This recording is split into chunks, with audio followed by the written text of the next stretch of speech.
திமுகவில் இணைய போகிற அதிமுகனுடைய முன்னாள் அமைச்சர்கள் மற்றும் ஐயா ஓபிஎஸ் அவர்கள் பிரதமர் நரேந்திர மோடி அவர்களை சந்திக்க வாய்ப்பு கேட்டிருந்தாங்க. அந்த வாய்ப்பு மறுக்கப்பட்டதாக ஒரு தகவல் வருது. அதை பற்றி நம்ம பார்க்கலாம். அனைவருக்கும் வணக்கம். தொடர்ந்து ஆதரவளித்து ஒரு அனைத்து அன்புள்ளங்களுக்கும் மிக்க நன்றி. நீங்கள் முதல் முறையாக இந்த சேனலை நீங்கள் பார்க்குறீங்க அப்படின்னா சப்ஸ்கிரைப் பண்ணிவிட்டு நீங்கள் பாருங்கள். வாங்க வீடியோக்குள்ளே போகலாம். அதிமுகவை சேர்ந்த முன்னாள் அமைச்சர்கள் ஒரு 4-5 பேர் அதிமுகவிலிருந்து விலகி திமுகவில் இணைய போகிறதா ஒரு தகவல் வெளியாகிருக்கு. இப்போ எதனால் இப்போ அதிமுகவில் எல்லாருமே திமுகவுக்கு படையெடுக்க ஆரம்பிச்சிட்டாங்க. எடப்பாடி பழனிசாமி தலைமையில் அதிமுக சரியான பாதையில் போகலை அப்படிங்கிறது தெரிஞ்சு போச்சு. ஏற்கனவே பார்த்திங்கன்னா அன்வர் ராஜா அவர்கள் இப்போ திமுகவில் போய் இணைஞ்சாங்க. அன்வர் ராஜா கட்சியில் மூத்த முன்னோடி. எம்ஜிஆர் அவர்கள் கட்சி ஆரம்பித்த காலத்துலேருந்தே திராவிட இயக்கத்தில் பயணிக்கிறாங்க. அதுக்கடுத்து பார்த்திங்கன்னா இந்திய எதிர்ப்பு போராட்டத்தில் கூட கலந்துக்கிட்டாங்க. அப்படியெல்லாம் இருந்தவர் தான். இன்றைக்கி எடப்பாடி பழனிசாமி அன்வர் ராஜா கட்சியை விட்டு நீக்கியிருக்கிறாரு.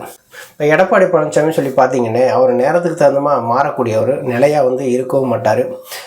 பிஜேபியோட கூட்டணி வைப்பேன் அப்படிங்கிறாரு, அதுக்கப்புறம் வைக்க மாட்டேன் அப்படிம்பாரு. பிஜேபினால தான் தோற்று போனேன் அப்படின்னு சொல்கிறார். இப்படி பல விதமான உருட்டுகள்லாம் உருட்டிகிட்டே இருப்பார் எடப்பாடி பழனிசாமி. அவர் உருட்டாத உருட்டுகளே கிடையாது. அப்படிலாம் அவருக்கு சாதகமாக யாராவது நடந்துக்கிட்டால் மட்டும்தான் கட்சியில் இருக்க முடியும். இல்லை அப்படின்னா அவருக்கு போட்டியாக யாராவது வந்துட்டாங்க அப்படின்னா உடனே கட்சியை விட்டு அனுப்பிடுவார். ஏன்னா நம்ம பொதுச் செயலாளர், நம்ம இந்த நடவடிக்கைலாம் எடுத்தால் தான் மக்கள் நம்மளாம் பொதுச் செயலாளர் நம்புவாங்கங்கிறதுக்காக அவர் கட்சிகளில் இருக்கக்கூடியவங்களை நீக்கிறாரே நம்ம தெரில. ஆனால் அன்வர் ராஜா போனது அதிமுகவை பொறுத்தளவில் அது ஒரு இழப்பு தான். ஆதியில் இருந்த ஆட்களை பூராமே பாதியில் எடப்பாடி பழனிசாமி கட்சியை விட்டு நீக்கிறார். இங்கே தான் அதான் ஒரு பெரிய கொடுமையும் கூட. ஒரு எம்ஜிஆர் அவர்கள், புரட்சி தலைவி அம்மா அவர்கள் காலத்தில் இருந்த மாதிரி இன்றைக்கி அதிமுக இல்லை. இன்றைக்கி அதிமுகங்கிறது எதை நோக்கி நகருது அப்படிங்கிறதும் தெரியல. ஒருவருடைய பிடியில் மாட்டிக்கிடுச்சு. அந்த அதிமுக உண்மையான அதிமுகனா அது கிடையாது. இது எடப்பாடி அதிமுக அப்படிங்கிற மாதிரி தான் இன்றைக்கி அந்த கட்சியை கொண்டு போகிறாரு. நம்ம சொல்கிறத கேட்குறவங்க மட்டும் கட்சிக்குள்ளே இருக்கட்டும், நம்ம சொல் பேச்சை மீறுறவங்க யாரும் கட்சிக்குள்ளே இருக்க வேணாம் அப்படிங்கிற மாதிரி தான் அவர் செயல்படுறாரு. இப்போ பிஜேபியோட கூட்டணி வச்சது ஜெயக்குமார் அவருக்குலாம் பிடிக்கலை. செம்மலை அவர்களுக்கே பிடிக்கலை. இப்போ அவர் கட்சிக்குள்ளே இருக்காரா இல்லையா அப்படிங்கிறது ஒன்றுமே தெரியல. அவர் தனியாக ஒதுங்கிட்டார்.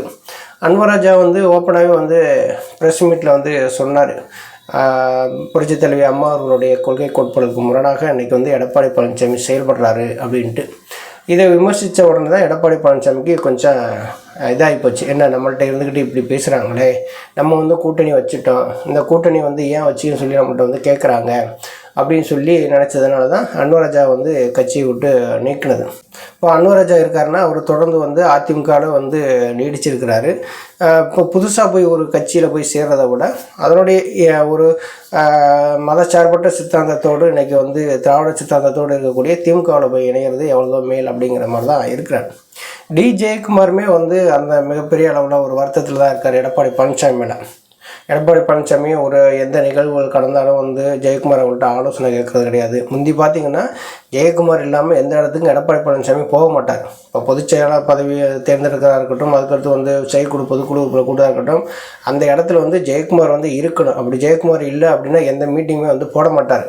ஏன்னா ஒரு மாவட்ட செயல் மீட்டிங்காக இருக்கட்டும், ஒரு செயற்குழு பொதுக்குழு மீட்டிங்காக இருக்கட்டும், அதில் இருக்க தீர்மானத்தை போடுறதையும் யாரை கொண்டாந்து வாசிக்க விடுவார் அப்படின்னா செய்தியாளர் சந்திப்பில் ஜெயக்குமாரை விட்டு தான் சொல்லுவாங்க. ஜெயக்குமார் எடப்பாடி பழனிசாமிக்கு ஒரு மூளையாக செயல்பட்டவர். இப்போ எடப்பாடி பழனிசாமி பிஜேபியோட கூட்டணி வச்சது ஜெயக்குமாருக்கு பிடிக்கலை. ஜெயக்குமாரே செய்தியாளர் சந்திப்போட சொல்லியிருக்காரு, பிஜேபினால தாங்க நாங்கள் தோற்று போயிட்டேன் அப்படிங்கிற மாதிரி சொல்லியிருக்கிறாங்க. ஜெயக்குமாருமே கட்சி நிகழ்ச்சிகளில் பெரும்பாலும் கலந்துக்கிறது இல்லை, ப்ரெஸ் மீட் எதுவும் கொடுக்கறது இல்லை. இப்போ எல்லாத்தையுமே பார்த்தீங்கன்னா கேபி முனுசாமியை முன்னிறுத்தி எல்லாமே பண்ணிக்கிட்டு இருக்கிறாங்க. இங்கிட்ட எஸ்பி வேலுமணி, தங்கமணி இவங்கெல்லாம் இருக்கிறதுனால அதை வச்சு எடப்பாடி பழனிசாமி கொஞ்சம் சமாளிச்சுட்டு இருக்காரு. இப்போ சென்னைன்னு எடுத்திங்கன்னா அதிமுகவை பொறுத்தளவில் பார்த்திங்கன்னா ஜெயக்குமார் தான் முகமாக இருக்கார். முன்னாள் அமைச்சர்கள் இப்படி முன்னாள் அமைச்சர்கள் எல்லாருமே இன்றைக்கி திமுகவை போய் நகருக்கான வாய்ப்பு அதிகமாக வந்துருச்சு. இப்போ எடப்பாடி பழனிசாமி கொள்கை ரீதியாக கூட்டணி வச்சிருக்கிறாரா இல்லை வந்து தேர்தலுக்காக கூட்டணி வச்சிருக்காரா அப்படின்னு சொல்லி பல பேர் வந்து குழப்பத்தில் இருக்காங்க. எடப்பாடி பழனிசாமி என்ன சொல்கிறாரு, இது தேர்தல் கூட்டணி வேறு, கொள்கைங்கிறது வேறு அப்படிங்கிறாங்க. இப்போ கொள்கை வேறாக இருந்தாலுமே ஒரு தேர்தல் கூட்டணி அமைக்கிறீங்க அப்படின்னா இது கொள்கை ரீதியாக வந்து மாறுபட்டு இருக்கக்கூடிய கட்சிகள் வந்து ஒருங்கிணைது அப்படின்னா ஒரு குறைந்தபட்ச செயல் திட்டம்னு சொல்லி ஒன்று போடுவாங்க இல்லையா, அதை வந்து போட்டு தான் அவங்க வந்து கட்சியை வந்து கூட்டணியை வந்து உறுதிப்படுத்துவாங்க. நீங்கள் இதெல்லாம் வந்து செய்யக்கூடாது, நீங்கள் இதெல்லாம் செய்யணும், அப்படி இருந்தால் அவங்களோட கூட்டணி வந்து உங்களோட தேர்தலை சந்திக்கிறோம் அப்படிம்பாங்க. அந்த சந்தித்த பின்னாடி வெற்றி பெற்ற பின்னாடி அதுக்கு தகுந்த மாதிரி அவங்க நடந்துக்குவாங்க. இப்போ எடப்பாடி பழனிசாமி என்ன பண்ணார், நேராக போய் பிஜேபியோட கூட்டணி வச்சுட்டு இங்கே வந்து தகவலை தான் சொன்னார். நான் வந்து பிஜேபியோட கூட்டணி வைக்கிறதுக்கு உறுதி கொடுத்துட்டேன் அப்படின்னு சொல்லிவிட்டு இங்கே வந்து சொன்னோன்னா இங்கே இருக்கக்கூடிய முன்னாள் அமைச்சர்களுக்கு வந்து அவங்க வந்து பிடிக்கலை. இப்போ கோயம்புத்தூருக்கு எடப்பாடி பழனிசாமி வந்துட்டாருன்னா எஸ்பி வேலுமணி இருப்பாங்க, அதுக்கப்புறம் வந்து சேமா வேலுச்சாமி, அப்புறம் வந்து பொள்ளாச்சி சேராமன், இப்படி ஆட்கள்லாம் இருப்பாங்க. இப்போ எடப்பாடி பழனிசாமி வரும்போதெல்லாம் பார்த்தீங்கன்னா சேமா வேலுச்சாமி எங்கேயுமே வந்து பார்க்க முடியறதில்லை. இப்போ வார இதழில் கூட ஒரு செய்தியாக வந்து வெளியாகி இருக்குது. அதிமுகவில் முன்னாள் அமைச்சர்கள் வந்து திமுகவில் இணைய போகிறாங்க, அதுக்கான ஒரு பேச்சுவார்த்தைகள் வந்து நடந்துக்கிட்டு இருக்குது. அதுக்காக திமுகவில் இருக்கக்கூடிய முக்கியமான அமைச்சர்கள் அவங்களோட வந்து பேசிக்கிட்டு இருக்கிறாங்க அப்படின்ட்டு. அது அதிமுக வந்து யார் யார் போகிறாங்க அப்படின்னா டி ஜெயக்குமார், எஸ்பி சண்முகநாதன், வெங்கடேஷ் பாபு, இப்போது எம்எல்ஏவாக இருக்கிற தனபாலு, சேமா வேலுச்சாமி, அதுக்கடுத்து ஆவடி அப்துல் ரஹீம், நடிகை காயத்ரி ரகுராம், இப்படியான ஆட்கள்லாம் வந்து அதிமுகவில் வந்து விலகி இப்போ திமுகவுக்கு போகிறதாக ஒரு செய்தி வந்து வெளியிட்டிருக்காங்க. இந்த செய்தியை பார்க்கும்போதே அதிமுகவில் இருக்கக்கூடிய தொண்டர்களுக்கெல்லாம் ஒரு அதிர்ச்சியாக தான் இருக்குது. இப்போ எம்ஜிஆர் அவர்கள் உருவாக்கிய கட்சியை புரட்சி தலைவி அம்மா அவர்கள் வந்து இராணுவ கட்டுக்கோப்போடு கொண்டு போனாங்க. இப்போ அவர்கள் இருக்கிற வரைக்குமே வந்து அது அதிமுகவாக இருந்தது. இன்றைக்கி எடப்பாடி பழனிசாமி இன்றைக்கி அதிமுகவை ஒருங்கிணைக்க விடாமல் இங்கே எல்லாமே நான் எடுக்கிறதா இறுதியான முடிவு அப்படின்னு சொல்கிறாரு. ஆனால் எடப்பாடி பழனிசாமி எடுக்கிற முடிவுகளும் பூராமே தவறான முடிவுகளாக இருக்குது. அதனால தான் முன்னாடி வந்து ஃபஸ்ட்டு பார்த்திங்கன்னா அன்வர் ராஜா போனார், இப்போ வந்து டி ஜெயக்குமார், இப்படியான ஆட்கள்லாம் போகும்போது அதிமுக வந்து ரொம்ப பலவீனம் அடையுது. பிஜேபியோட கூட்டணி வச்சதுனால மிகப்பெரிய அளவில் தோல்வி வேறு சந்திக்கும். ஏன் எடப்பாடி பழனிசாமி இதை உணர மாட்டேங்கிறார் அப்படின்னு சொல்லி ஒரு பேச்சுகள் வந்து அடிபடுது. அதிமுகவை சேர்ந்த முக்கியமான முன்னாள் அமைச்சர்கள் வந்து ஒரு 4-5 பேர் வந்து திமுகவில் இணைப்பதாகவும் ஒரு தகவல் தான் அந்த வார இதழ் அந்த செய்தியில் வந்து நம்ம வெளியிட்டிருக்கிறாங்க.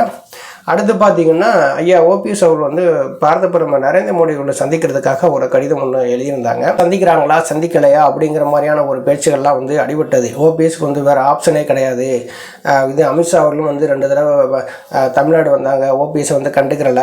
இப்போ ஓபிஎஸ்ஸே வழியே போய் இன்றைக்கி வந்து பாரத பிரதமர் நரேந்திர மோடி அவர்களை சந்திக்கிறதுக்கு ஒரு கடிதம் ஒன்று கொடுத்துருக்குறாங்க அப்படின்னு சொல்லி எல்லாரும் வந்து சோசியல் மீடியாக்களில் அவங்க வந்து பேசினாலுமே இப்போ ஐயா ஓபிஎஸ் அவர் வந்து ஒரு பாரத பிரதமர் நரேந்திர மோடி அவர்கள் வர்றாங்க அப்படின்னா ஏற்கனவே தமிழ்நாட்டுக்கு இந்த ஜல்லிக்கட்டு பிரச்சனையில் எல்லாம் தீர்த்து வச்சு அவங்களுக்குலாம் கொஞ்சம் ஏற்பாடு பண்ணி கொடுத்தாங்க. அப்படிப்பட்ட ஒரு இப்போ 3 முறை பாரத பிரதமராக இருந்தவர் அவர் வந்து தமிழ்நாட்டுக்கு வர்றாரு. நம்மளும் வந்து முதல்வராக இருந்திருக்கோம், துணை முதல்வராக இருந்திருக்கோம், நம்மளும் போய் ஒரு சந்திப்போமே அப்படின்னு சொல்லி ஒரு அனுமதி வந்து கேட்டிருக்காங்க. அது அனுமதி மறுக்கப்பட்டதாக ஒரு தகவல் வந்து இருக்குது. ஆனால் எடப்பாடி பழனிசாமி வந்து சந்திக்கிறதுக்காக அவர் அனுமதி வந்து கொடுத்துருக்காங்க. இன்றைக்கி நைட்டு 10:45க்கு எடப்பாடி பழனிசாமி, இது நத்தம் விஸ்வநாதன், கேபி முனுசாமி, இப்படியான ஆட்கள்லாம் போய் பாரத பிரதமர் நரேந்திர மோடி அவர்களை சந்திக்கிறாங்க. இப்போ அவங்க என்ன சொல்கிறாங்க, எடப்பாடி பழனிசாமி பேச்சை வந்து பிஜேபியினர் வந்து மீற மாட்டாங்க அப்படின்னு வந்து ஒரு சிலர் வந்து சொல்கிறாங்க. எடப்பாடி பழனிசாமி பேச்சை பிஜேபியினர் மீற மாட்டாங்க தான். ஏன்னா எடப்பாடி பழனிசாமி இருந்தால் தானே பிஜேபி வந்து தமிழ்நாட்டில் வந்து வளர்க்க முடியும். எடப்பாடி பழனிசாமியை விட்டுட்டு வேறு யாராவது இருந்தாங்கன்னா தமிழ்நாட்டில் வந்து பிஜேபி வளர்க்க முடியாதுல்ல. எப்படியாவது எடப்பாடி பழனிசாமி தலையில் வந்து மிளகாயை அரைச்சி காலி பண்ணிவிட்டு எப்படியாவது தமிழ்நாட்டில் வந்து பிஜேபியை வளர்க்கணுங்கிற எண்ணத்தில் தான் எடப்பாடி பழனிசாமி சொல்கிறதுக்கு ஓரளவு வந்து பிஜேபியினர் வந்து ஆமாச்சாமி போட்டுக்கிட்டு இருக்காங்க. அப்படி இருந்தாலும் 2 பேரும் கூட்டணி வச்சதுனால இந்த கூட்டணி வந்து வெற்றி பெறுவதற்கான வாய்ப்புகள் வந்து கிடையாது. பிஜேபி அரசுக்கு வந்து நிதிஷ்குமாரோ சந்திரபாபு நாயுடோ ஏதாவது ஒருத்தர் வந்து வாபஸ் வாங்கிட்டாங்க அப்படின்னா வந்து சிறத்தன்மையாயிரும்.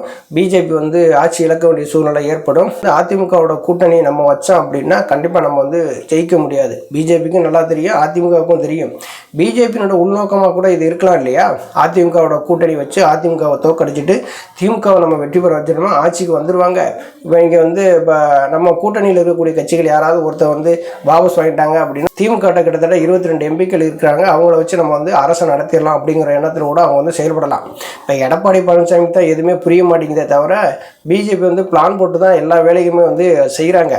இப்போ ஐயா ஓபிஎஸ் அவர்கள் கடிதம் கொடுத்துருக்காங்க. அதை வந்து அவங்க பிரதமரை வந்து வரவேற்கிற இடத்துல வந்து ஐயா ஓபிஎஸ் அவர்களுடைய பெயர் இடம்பெறலை. ஆனால் அந்த இடத்துல வந்து கடம்பூர் ராஜு, அதிமுகவினுடைய எம்எல்ஏவாக இருக்கிற கடம்பூர் ராஜுனுடைய பெயர் இடம்பெற்றிருக்கு. பரவாயில்ல, முதலமைச்சராக இருந்திருக்கிறாங்க, துணை முதல்வராக இருந்திருக்கிறாங்க, கட்சியினுடைய ஒருங்கிணைப்பாளராக இருந்திருக்காங்க, ஒரு கூட்டணிக்குள்ளே இருந்திருக்கிறாங்க. அதனால் பிரதமர் மோடி வர்றாங்க அப்படின்னு சொல்லி நாங்களும் உங்களை சந்திக்க விரும்புகிறோம், வரவேற்க விரும்புகிறோம் அப்படின்னு சொல்லியிருக்காங்க. அவங்க வந்து அனுமதி மறுக்கப்பட்டதாக சொல்லியிருக்காங்க. இருந்தாலும் பரவாயில்லை, அது வந்து அவங்களுடைய விருப்பம். அதற்காக வந்து ஐயா ஓபிஎஸ் அவர்கள் பின்னாடி தான் இன்னும் அதிமுகவுடைய தொண்டர்கள் இருக்கிறாங்க அப்படிங்கிறத இன்னும் பிஜேபியினர் உணர்ந்தாங்கன்னா போதும். நன்றி, வணக்கம்.